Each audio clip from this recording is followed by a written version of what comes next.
अब देखिए इसराइल में जिस तरह से गाजा में चल रही लड़ाई अब लेबनान तक पहुंच गई है, यूक्रेन और रूस का चल रहा है, और तनाव तो लगभग विश्व में हर जगह है। अफगानिस्तान में अलग तरह की सत्ता आ गई है वापस तालिबानों की, पाकिस्तान की हालत हम देख रहे हैं, भारत में भी जगह जगह अशांति और हिंसा और इस तरह की चीजें हैं, आतंकवाद एक वैश्विक समस्या बन चुका है।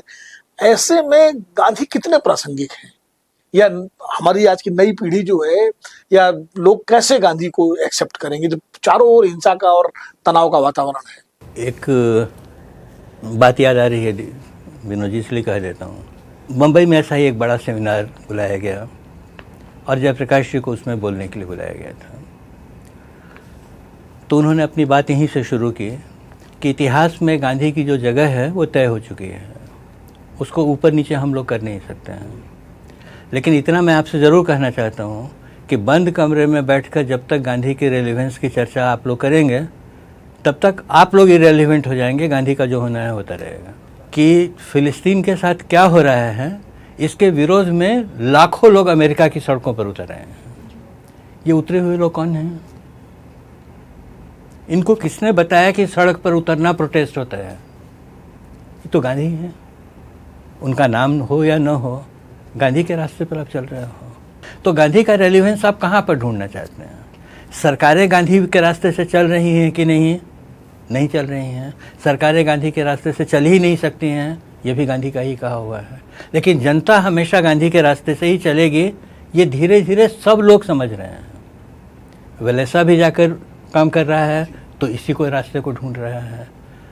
और ये अरब इजराइल वाला जो मामला है, शायद इसके बारे में इतनी दूरदृष्टि के साथ कठोर बयान 3-4 गांधी के ही हैं। जब इजराइल बन रहा है तो वो कहते हैं कि मेरे खास मित्रों में जीव लोग हैं, इसीलिए जीव लोगों के साथ तो मेरा दिल का नाता है। लेकिन उनको मैं बताना चाहता हूँ कि आज जाकर तुम जिस देश को बनाने की कोशिश कर रहे हो अरब की धरती पर, वो घाव बन जाएगा। ये मत करना। इस तरह से देश नहीं बनाए जाते हैं दूसरों की धरती पर जाके। और अरबों को कह रहे हैं कि इसका प्रतिकार अगर तुम हिंसा से करना चाहोगे तो दोनों ही नष्ट हो जाओगे। इसका रास्ता तो कहीं और ढूंढना पड़ेगा। क्या रास्ता होगा वो भी वो बताने की कोशिश करते हैं। उस समय के डॉक्यूमेंट्स हैं और आज वही परिस्थिति सामने खड़ी है। ये युद्ध बढ़ क्यों रहा है कि ये सारे जो शक्तियां हैं ये अपने हथियारों को बेचने के रास्ते ढूंढ रही हैं। तो इसीलिए आप देखिएगा कि चीन रूस को हथियार सप्लाई कर रहा है, अमेरिका यूक्रेन को हथियार सप्लाई कर रहा है। कोई ये नहीं कह रहा है कि युद्ध बंद करो पहले, उसके बाद समस्या का हल ढूंढते हैं। तो बात तो कहीं और है जिसको हम लोग समझ नहीं पा रहे हैं। चाहे कितनी भी अशांति हो, उसमें आवाज़ तो शांति की ही उठ रही है, और शांति की जितनी बार आवाज़ उठाओगे गांधी के वही पास पहुंचोगे। अगर आप ये वीडियो YouTube पर देख रहे हैं तो हमारे चैनल को सब्सक्राइब कर बेल आइकन दबाएं, और Facebook पर देख रहे हैं तो हमारे पेज को लाइक करें। 8 मिलियन प्लस सब्सक्राइबर, आपके इस भरोसे के लिए बहुत धन्यवाद।